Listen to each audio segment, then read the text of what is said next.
এবার আমি আয়াতটা আপনাদের সামনে পড়ছি। বিসমিল্লাহির রহমানির রহিম।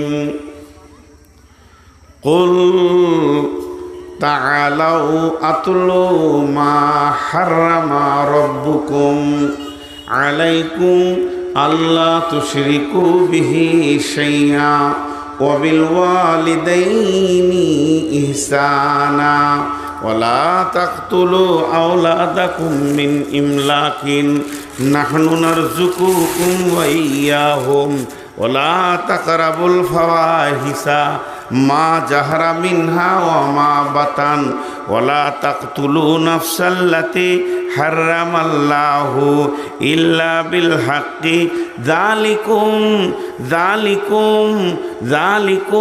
ওয়াসাকুম বিহি লাআল্লাকুম তাকিলুন।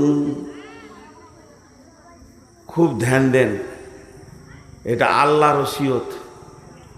আল্লাহ এরকম ওসিয়ত অনেক করেছে কোরআনে, চাপ দেয়নি, খালি বলেছে তোকে বলে দিলাম তুই ভাবগা। আল্লাহ এখানে 5টা কথা বললেন মা বোন। আল্লাহ বলছেন নবী হে, তুমি আমার গোলামদেরকে আমার কোরআনকে তেলাওয়াত করে শুনিয়ে দাও।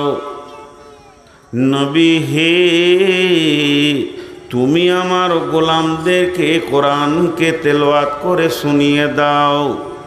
এখন যদি 2025 সালে আপনার নভেম্বরে 5 তারিখে আয়াতটা তর্জমা করেন, তাহলে আল্লাহ বলছে নূর মোহাম্মদ তুই ওই আয়াতটা আমার গোলামদেরকে দিনাজপুরের মাটিতে শুনিয়ে দে। আমি কি ওসিয়ত করেছি? আমার 1 নম্বর ওসিয়ত হচ্ছে তারা যেন শিরক না করে। 2 নম্বর ওসিয়ত হচ্ছে মা বাপের সঙ্গে ভালো ব্যবহার করে। 3 নম্বর ওসিয়ত হচ্ছে তারা যেন সন্তান কতল না করে। 4 নম্বর ওসিয়ত হচ্ছে যেখানে কাবিরা গুনাহ চলবে দিনে প্রকাশ্যে বা গোপনে, ওই জায়গাতে যেন আমার গোলাম না যায়। 5 নম্বর হচ্ছে তারা একটা মানুষ হয়ে যেন মানুষকে মার্ডার করে। এই 5টা কথা বলার পর আল্লাহর ভাষাটা দেখেন, আমি ওটা ঘুরিয়ে 3বার করে বলেছি। আল্লাহ বলছেন যালিকুম ওয়াসাকুম বিহি, যালিকুম ওয়াসাকুম বিহি, যালিকুম ওয়াসাকুম বিহি। হে দিনাজপুরের লোক, আমি তোদেরকে ওসিয়ত করলাম,